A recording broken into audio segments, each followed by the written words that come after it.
Hello जी, नमस्कार। कैसे हैं आप सब लोग? I am your very own doctor Sachin Kapoor और अनफोल्ड एनसीईआरटी का line by line with questions का नेक्स्ट एपिसोड लेकर के मैं आपके सामने हूँ।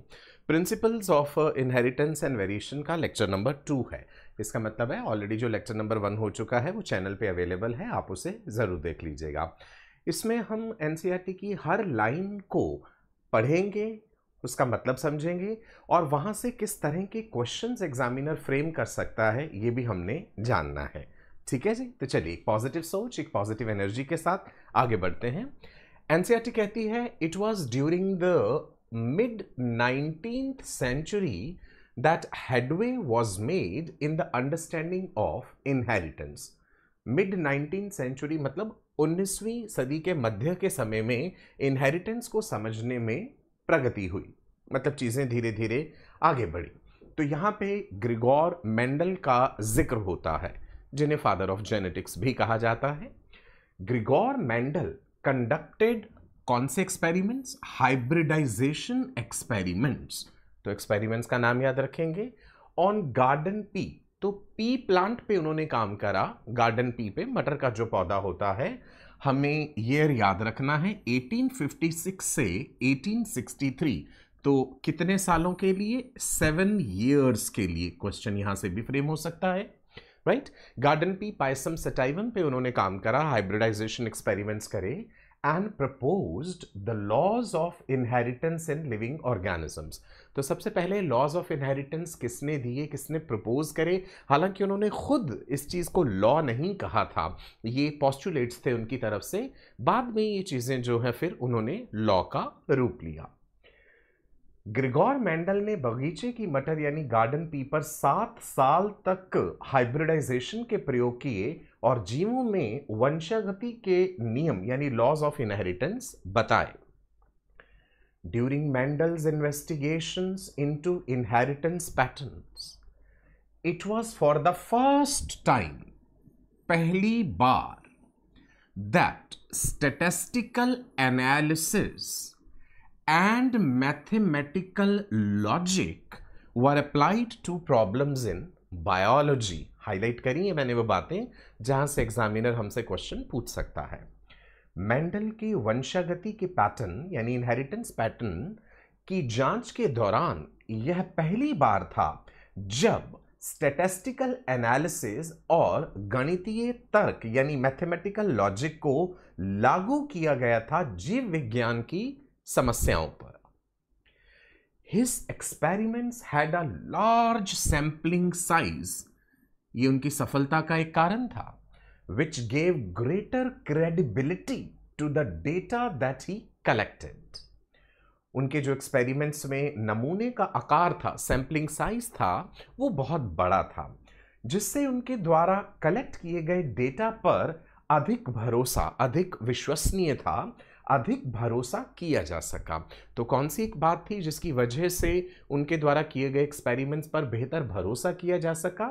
वो ये था कि सैंपलिंग साइज जो था वो बहुत बड़ा था और उन्होंने बहुत ही खूबसूरत और बेहतरीन तरीके से अपने हर एक्सपेरिमेंट का रिकॉर्ड जो है वो रखा था। ऑल्सो, इसके अलावा, the confirmation of his inferences from experiments on successive generations of his test plants, it proved that his results pointed to general rules of inheritance rather than being unsubstantiated ideas। तो इसका बात का मतलब क्या है? साथ ही जब उन्होंने अपने परीक्षण पौधे यानी जो टेस्ट प्लांट्स थे, हम अभी जानेंगे कि उन्होंने किस तरह से प्योर ब्रीडिंग लाइंस बनाई थी, लगातार उनकी पीढ़ियां मतलब सक्सेसिव जनरेशंस पर उन्होंने प्रयोग दोहराए, तो उनके इन्फरेंसेस की पुष्टि यानी कंफर्मेशन हुई।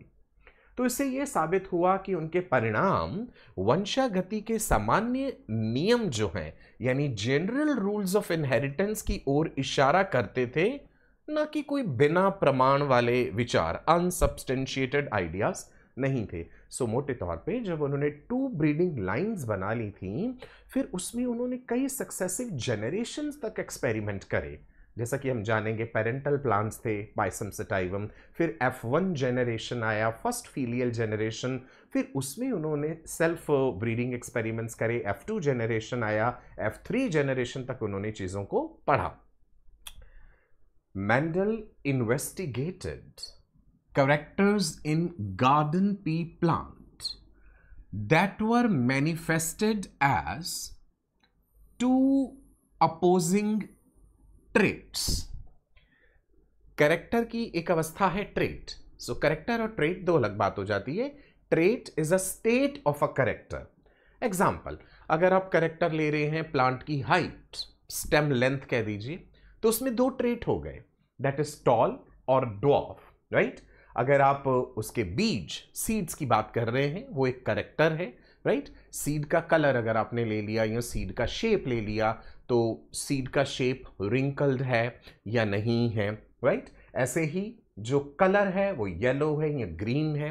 हम अभी जानेंगे कि कौन कौन से उन्होंने कैरेक्टर स्टडी करे थे और उसके कौन कौन से ट्रेट्स थे।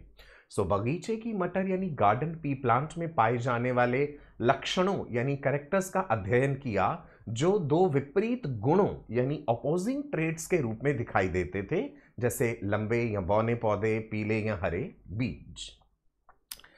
This allowed him to set up a basic framework of rules governing inheritance, which was expanded on by later scientists।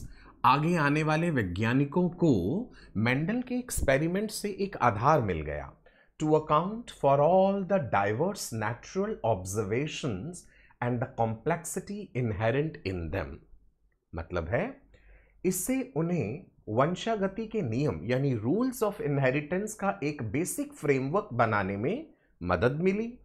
बाद में आने वाले वैज्ञानिकों ने इन नियमों को विस्तारित किया, एक्सपेंड किया, ताकि प्रकृति में पाए जाने वाले विविध लक्षण, डाइवर्स नेचुरल ऑब्जर्वेशंस और उनकी जटिलता, कॉम्प्लेक्सिटी को भी समझाया जा सके। तो मेंडल ने अपने एक्सपेरिमेंट्स करके एक बेसिक फ्रेमवर्क दे दिया आने वाले वैज्ञानिकों के लिए कि भाई अब आप उस पे काम करिए, उन नियमों को आधार मान के उस क्षेत्र को और आगे बढ़ाइए। Mendel conducted such artificial pollination या cross pollination experiments using several true breeding pea lines. So Mendel ने कई ट्रू ब्रीडिंग पी लाइन्स का उपयोग करते हुए कृत्रिम परागन यानी आर्टिफिशियल पॉलिनेशन या संकर परागन यानी क्रॉस पॉलिनेशन के प्रयोग किए। अब ये ट्रू ब्रीडिंग लाइन्स क्या हैं? तो ट्रू ब्रीडिंग लाइन्स को कुछ इस तरह से एनसीईआरटी बताती है। A true breeding line is one that having undergone continuous self pollination shows the stable trait inheritance and expression for several generations। मान लीजिए एक पौधा जो है उसका तना लंबा है, उसको उन्होंने सेल्फ पॉलिनेट करा कि भाई अगली जनरेशन क्या लंबे पौधे आते हैं? हाँ, लंबे पौधे मिले, फिर उनको सेल्फ पॉलिनेट करा, फिर उनकी अगली जनरेशन में लंबे पौधे। तो जब बार बार ऐसा करने पे वो वाकई ही कंफर्म हो गए, उन्हें एश्योर हो गया कि हाँ ये है लंबा पौधा, जब इसके बीज बोए जाएंगे तो लंबे पौधे ही पैदा होंगे, तो उसे ट्रू ब्रीडिंग लाइन कहा गया। ट्रू ब्रीडिंग लाइंस वह होती हैं जो लगातार यानी कॉन्टिन्यूस सेल्फ पॉलिनेशन से गुजरी हों और कई पीढ़ियों यानी सेवरल जेनरेशंस तक एक समान लक्षणों की वंशागति यानी स्टेबल ट्रेट इनहेरिटेंस और का जो है वो एक्सप्रेशन करती हैं, अभिव्यक्ति करती हैं। Mendel selected 14 true breeding pea plant varieties। यहां से क्वेश्चन आ जाएगा as pairs, जोड़ों के रूप में, which were similar except for the one character with the contrasting traits। Mendel ने 14 जो है ट्रू ब्रीडिंग प्लांट वेराइटीज ली थी, राइट। 7 कैरेक्टर्स थे और हर कैरेक्टर में जैसे 2 ट्रेट थे तो टोटल हो जाएंगे 14 ट्रेट्स। उन्होंने उन्हें जोड़े यानी पेयर्स के रूप में चुना जो हर तरह से समान थे, सिर्फ एक लक्षण वन कैरेक्टर में अलग थे और फिर उस लक्षण के दो विपरीत रूप यानी कॉन्ट्रास्टिंग ट्रेट्स थे। अब आप यहाँ ये मत समझिएगा कि उन्होंने पहले कोई सुपर प्लांट बना लिए थे कि एक ऐसा प्लांट जिसमें ऑल डोमिनेंट फीचर्स हैं कि स्टेम की हाइट जो है वो टॉल है और बाकी जो कैरेक्टर्स अभी हम जिक्र करने जा रहे हैं कि पॉड का शेप जो है उसमें डोमिनेंट वाला जो है ट्रेट है या सीड का कलर या सीड का शेप। सो ऐसा नहीं है कि कोई all dominant and all recessive plant बनाया था। इसका मतलब ये है कि जो गुण वो पढ़ रहे थे, मान लीजिए वो स्टेम की हाइट की बात कर रहे हैं, तो ट्रू ब्रीडिंग लाइन में उन्होंने स्टेम हाइट जो है सपोज एक अपने प्लांट में टॉल रखा है और दूसरे वाले में जिसके साथ उन्होंने क्रॉस कराना है उसको ड्वार्फ रखा है। तो ये वाला कैरेक्टर या ये वाला ट्रेट तो उनमें डिफर कर गया, तो जो बाकी ट्रेट्स थे वो उन दोनों पौधों में एक समान थे, इररिस्पेक्टिव कि कोई डोमिनेंट था या कोई रिसेसिव था। ठीक है, तो कोई सुपर प्लांट नहीं उन्होंने बनाया था, ये ध्यान रखना है आपको। आगे बढ़ते हैं। Some of the contrasting traits selected were, भाई कौन कौन से थे? स्मूथ और रिंकल्ड सीड्स, बीज जो है वो स्मूथ है या रिंकल्ड है। येलो और ग्रीन सीड्स, कलर हो गया। इन्फ्लेटेड और कॉन्स्ट्रिक्टेड पॉड, फली जो होती है, ग्रीन और येलो पॉड, पॉड का कलर। टॉल और ड्वार्फ प्लांट। तो इस पैराग्राफ में एनसीईआरटी ने जिक्र करा उन ट्रेट्स का जो मेंडल ने स्टडी करे थे पी प्लांट में। कुछ विपरीत गुण यानी कॉन्ट्रास्टिंग ट्रेट जो मेंडल ने चुने थे वो थे स्मूथ या रिंकल्ड बीज, पीले या हरे बीज, फूले हुए इन्फ्लेटेड या सिकुड़े हुए कॉन्स्ट्रिक्टेड हरे या पीले पॉड, और लंबे टॉल या बौने ड्वार्फ पौधे। तो एक एक कैरेक्टर हम अभी आगे देख लेंगे। ये वाला टेबल बहुत इंपॉर्टेंट है जो टेबल 4.1 है। यहां पे एनसीईआरटी मेंशन करती है contrasting traits studied by Mendel in which plant? P plant, payasam sativum. तो कैरेक्टर लिखा है एक तरफ एक कॉलम में, दूसरे में उसका कॉन्ट्रास्टिंग ट्रेट लिखा है। आपको कंफ्यूज नहीं होना है कैरेक्टर शब्द में और ट्रेट शब्द में। ट्रेट हो जाती है it is a state of a character. तो कैरेक्टर लेते हैं स्टेम का हाइट या प्लांट की लंबाई, उसके कॉन्ट्रास्टिंग ट्रेट टॉल या ड्वार्फ। फ्लावर का कलर वायलेट या वाइट, फ्लावर की पोजीशन एक्सियल है या टर्मिनल है। पॉड का शेप इन्फ्लेटेड है या कॉन्स्ट्रिक्टेड है। पॉड का कलर ग्रीन है या येलो है। सीड का शेप राउंड है या रिंकल्ड है। सीड का कलर येलो है या ग्रीन है। अब यहां पे सवाल ऐसे भी पूछे जा सकते हैं कि कितने कैरेक्टर ऐसे थे जहां पे उन्होंने कलर वाली बात को स्टडी करा था। तो आप ध्यान देंगे कि फ्लावर का कलर, पॉड का कलर और सीड का कलर, 3 कैरेक्टर ऐसे हो गए जहां पे कलर वाली चीज उन्होंने स्टडी करी थी। उसी का मैंने हिंदी रूपांतरण आपको दिखा दिया गया है। तने की ऊंचाई, फूल का रंग, फूल की स्थिति, फली का आकार, फली का रंग, बीज का आकार या बीज का रंग।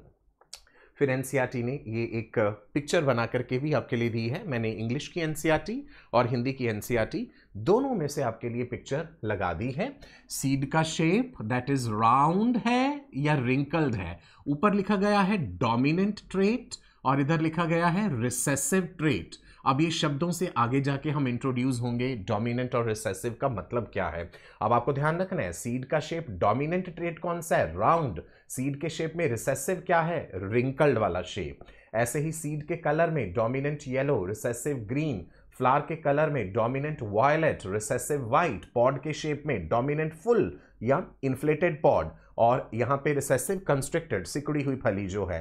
पॉड का कलर ग्रीन और येलो। अब एक और चीज कंफ्यूज कर जाती है कि सीड के कलर में डोमिनेंट वाली बात येलो है और पॉड के कलर में डोमिनेंट वाली बात ग्रीन है। ध्यान रखिएगा ये उल्टा आ रहा है रंग, इसमें कंफ्यूज नहीं होना है। फ्लावर की पोजीशन में dominant is axial flower, recessive is terminal flower. Stem के हाइट में dominant is tall and recessive is dwarf. Right, so इतना थ्योरी हमने पढ़ा। अब हम देखते हैं एग्जामिनर यहां से किस किस तरह के क्वेश्चंस जो है वो आपसे पूछ सकते हैं। सिंपल सी इंफॉर्मेशन थी लेकिन फिर भी क्वेश्चन घुमा फिरा के कैसे भी हो सकते हैं। पहला सवाल, Mendel selected 14 true breeding pea plant varieties in pairs differing only in one character. What was the main reason for choosing such pairs? पहला option, to study multiple traits at once. to study environmental effects on the plant height, to study inheritance of single traits without interference, या फिर to speed up hybridization process? Well, the correct answer is option number 3. He chose pairs differing in only one character like tall, dwarf to study how a single trait is inherited. एक बार में एक एक trait study करा अच्छे से. This type of experiment is called monohybrid cross, क्योंकि वो एक ट्रेट लेके चल रहे हैं. फिर आगे हम डाइहाइब्रिड के बारे में भी जानेंगे, which helps in formulating basic laws of inheritance. Second question, ये रहा स्क्रीन पे आपके सामने. A true breeding line refers to plants. कौन से plants? What is the meaning of true breeding line? Plants that produce different offsprings on self-pollination. Plants that show variation in every generation. Plants that show stable inheritance and expression of traits for several generations. Yeah, plants which always produce hybrid seeds. Well, the correct answer is option number 3. This is referring to the true breeding line. हर सवाल का explanation भी है नीचे. सभी questions का PDF भी आपको मिलेगा. वीडियो का description देख लीजिएगा. मेरा Telegram group ज्वाइन कीजिए. वहां पे सब चीजें आपको मिल जाएंगी. The term contrasting traits, भाई इसका मतलब क्या है? This term which was used by Mendel, it refers to what? Traits that show intermediate characters. Two opposing expressions of the same character. Traits inherited together only. Variations arising due to environment. Correct answer is option number 2. The term contrasting traits as used by Mendel refers to two opposing expressions of the same character. अगर character है plant की height, stem का length, तो उसमें दो contrasting traits हैं tall and dwarf. अगला सवाल, which of the following statements is true? कौन सी बात सही है? For a true breeding P line, it shows heterozygosity for most traits. It exhibits variation in each generation. It is always obtained by cross-pollination. या फिर it remains homozygous for that trait through generations. तो true breeding P line से मतलब है option number 4. True breeding line, also called a pure line, is one that consistently produces offsprings with the same trait when it is self-pollinated or it is inherited within the same line. तो उसे हम true breeding line कहते हैं. Why did Mendel choose Pisum sativum garden pea for his experiments? भाई इसी plant का चुनाव क्यों करा? अब बहुत सारे रीजंस हैं इसके. Pea plant had short life cycle and easily self-pollinate. Self-pollinate भी कर सकते हैं, cross-pollinate भी कर सकते हैं, छोटा लाइफ साइकिल है, रख रखाव बड़ा आसान है उसका. या फिर it was an endangered species. It shows only one type of flower color. It cannot be cross-pollinated. तो सही जवाब इसमें से ऑप्शन नंबर 1 हो जाएगा. Pea plants are easy to cultivate, they have distinct traits, they have short life cycle, they can be self-pollinated and they can be cross-pollinated manually. Those were the reasons. Sixth question. If a true breeding tall pea plant is self-pollinated for many generations, तो क्या होगा? Offspring कैसे होंगे? अगर tall pea plant को self pollinate करा कई generations तक, offsprings will be all tall, all dwarf. Tall और ड्वार्फ का रेशो 3:1 या टॉल और ड्वार्फ का रेशो 1:1. करेक्ट आंसर इज कि अगर ट्रू ब्रीडिंग है तो भैया वो सारे के सारे टॉल ही होंगे. हर जनरेशन में टॉल पौधे के बीज बोएंगे, उसकी अगली जनरेशन टॉल, उसके बीज बोएंगे, उसकी अगली generation tall. Which of the following was not among Mendel's 7 contrasting traits? ये अच्छा क्वेश्चन है ना, यहाँ पे घुमाया जा सकता है आपको. So this is something which is important and this can be framed as a question in your exam. Pod colour पढ़ा था उन्होंने, ग्रीन येलो? हाँ पढ़ा था. पॉड का शेप पढ़ा था, इन्फ्लेटेड कंस्ट्रिक्टेड. सीड का कलर पढ़ा था, येलो ग्रीन. क्या उन्होंने लीफ के कलर को पढ़ा था उसमें, उस प्लांट में? नहीं. Right. So the correct answer is 4th option. ये उनके एक्सपेरिमेंट्स का हिस्सा नहीं था, जो फाइनली एक्सपेरिमेंट्स उन्होंने अपने पब्लिश करे, जिसके नतीजे हमारे सामने आते हैं. The purpose of using artificial pollination by Mendel was, artificially क्यों उन्होंने पॉलिनेट करा, क्या मकसद था इस बात का? Number one, to avoid natural cross-pollination, to introduce new mutations, to ensure control over the parentage during hybridization, या फिर to increase the yield of the seeds. क्या मकसद था artificial pollination का? This is the correct answer. To ensure control over parentage during hybridization. इसलिए उन्होंने cross pollination या artificial pollination करा प्लांट्स में. 9th question. Reliability of Mendel's conclusions increased primarily because, ये मुझे पसंद आया क्वेश्चन. हमने एक वर्ड पढ़ा था ना, क्रेडिबिलिटी. किस बात पे? पहला, he used limited number of crosses but complex traits. Second, he used large sample size and statistical analysis, mathematical logic. या फिर he used only natural pollination. He selected only one pair of traits. The correct answer is second option. He used large sample size and statistical analysis. So Mendel ensured that statistical significance by using large sample sizes and applying mathematical logic to his observation. पहली बार उन्होंने ऐसा करा. हालांकि ये बात उनके against भी गई थी उस समय पे, बिकॉज उस समय के जो कंटेम्परेरी साइंटिस्ट थे उनको ये बात हजम नहीं हुई कि भाई बायोलॉजी में, बायो में आपने इतना सारा मैथमेटिक्स, स्टैटिस्टिक्स लगा दिया. तो ये बात उनके अगेंस्ट भी गई थी, लेकिन वो सही थे जिस तरीके से उन्होंने करा.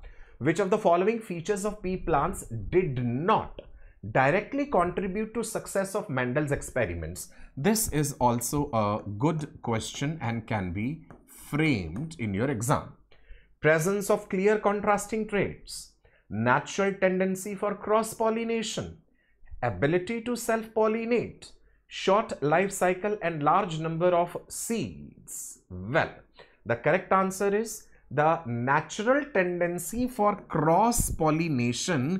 ये वाली बात जो है, it did not contribute to his success because cross-pollinate तो वो खुद कर रहे थे. वो ये नहीं चाहते थे कि प्लांट अपने आप सेल्फ पॉलिनेट हो या अपने आप किसी दूसरे का जो है पॉलन आकर के उसे पॉलिनेट कर दे.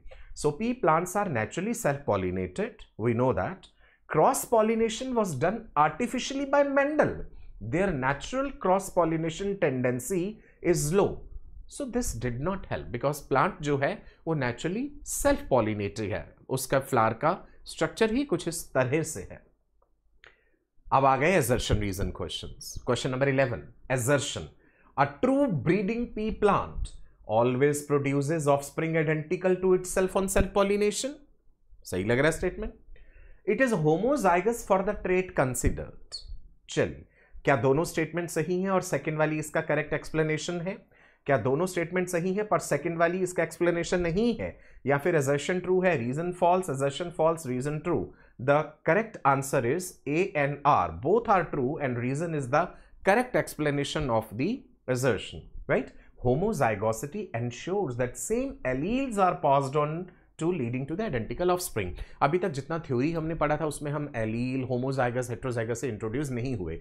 आने वाली क्लासेस में हमें ये चीज पता चल जाएगी एनसीईआरटी ने कैसे इसे इंट्रोड्यूस करा है. Second, next question. Mendel studied 7 pairs of contrasting traits in the pea plant, right? Studying more traits together would have made analysis simpler. और ज्यादा अगर traits पढ़ते तो क्या analysis simple होता? नहीं, वो चीजें तो और complex हो जाती. Assertion is true, reason is false. Studying too many traits together will complicate the inheritance analysis. So Mendel focused on a few clear contrasting traits. Next question. Question number 13. Mendel's pea plant varieties showed stable inheritance for generations. Reason? They were continuously cross-pollinated for several generations, right? Assertion is true, but the reason is false. They were self-pollinated by Mendel. They were not cross-pollinated, right? That self-pollination जो किया गया था, that maintained the genetic purity. Contrasting traits represent two opposite expressions of the same character. Trait is a state of a character. Each trait in a pair is controlled by a different gene इस बात पे focus कीजिए, right?